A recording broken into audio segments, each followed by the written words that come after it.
Hello everyone and welcome back to my harp studio. My name is Victoria Hughes of VictoriaHarpist.com and I am a harp teacher in the San Francisco Bay Area. Although I'm from here, I received my formal education from a wonderful place called the Peabody Conservatory. It's part of Johns Hopkins University in Baltimore. And I was very privileged there to study with a real master teacher who taught me a harp technique called the Salzedo technique.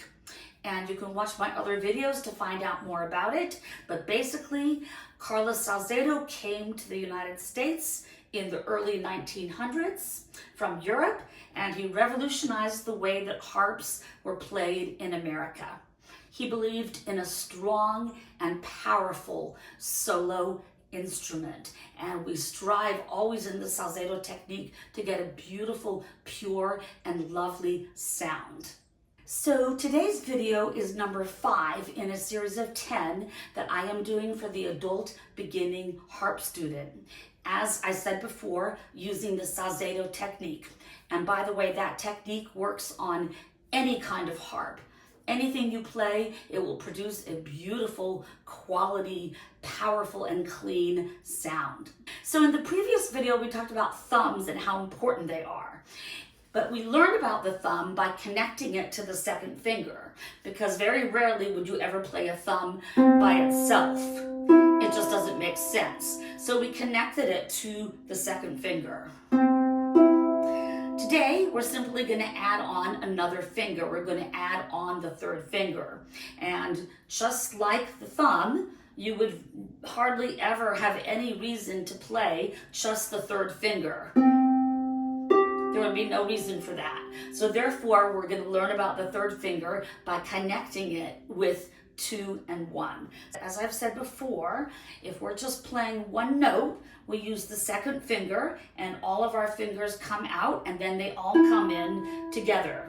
The same can be said for connecting the second finger to the thumb.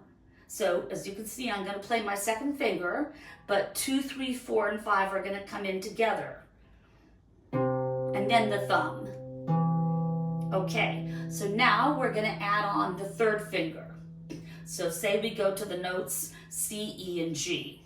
Okay, so when I play the notes going downwards, here I am playing the thumb, and then the second finger, and then as you can see, 3, 4, and 5 are left. And when I play my third finger, they're going to come in together as a team. So thumb, second finger, and then 3, 4, and 5 all together. And it's the same if I were playing the notes going up. I would play the third finger, which is going to mean 3, 4, and 5 together, and then the second finger, and then the thumb. So I want to make a distinction when we're talking about 2 and 1 or 3, 2, 1 and the other fingers that we're not using. As I've said in my other videos, and you should watch them in order, when we're playing one note, we put our second finger out a little bit. And these ones curve in a tiny little bit, okay? Or they seem to curve in because we put this one out. All right. So the same can be said when we're playing 2 and 1. You see these ones are a little bit in, or this one's a little bit out. Okay. When we're playing with 3, 2, 1, that forces 4 and 5 to float in the air. You don't see me doing this, okay? Now, it's not an exact science. Somebody's fingers may be in a little bit. Somebody's fingers may be up a little bit more. But we don't want to do this, and we don't want to do this. When we're playing 3, 2, 1, we want 4 and 5 to float in the air naturally next to it so that we can play 3, 4, and 5 at the same time.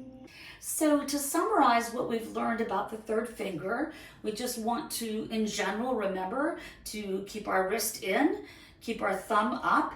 Do not let finger 2 or 3 go up on the strings. They are not allowed to do that. Make sure that they are both slid down on the strings. And we always want to make sure to keep our knuckles curved. And the third finger seems to be a real hard finger for people to keep curved, myself included. So you may have to spend a little bit more attention really looking at it and making sure that it is indeed staying curved. So thank you again, everyone. Please feel free to ask questions or make comments. I will answer all the questions that I see. You're also welcome to contact me directly. I give lessons in person and in Zoom, and I also give just coaching. Sometimes people just want to come once or do one Zoom lesson to help them get started or work on one little particular thing. Okay, I will see you all next time, and happy harping, everyone, and thank you.